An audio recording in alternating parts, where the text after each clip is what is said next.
व्यक्तीला सन्मान करण्यासाठी बोलवण्यात आहे, सन्मानित होण्यासाठी बोलवणार आहेत की यांचं सामाजिक आणि सांस्कृतिक शिक्षण, पर्यावरण या विषयाबद्दल खूप सारं त्यांचं काम आहे.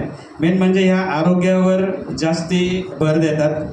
मासिक पाळी आरोग्यविषयक कार्यक्रम राबवणे, त्याचप्रमाणे प्लास्टिक वॉरियर सुका कचरा संकलित करून प्रत्येक महिन्याला तो देणं, अशा बऱ्याचशा गोष्टींमध्ये त्यांचं कार्य आहे.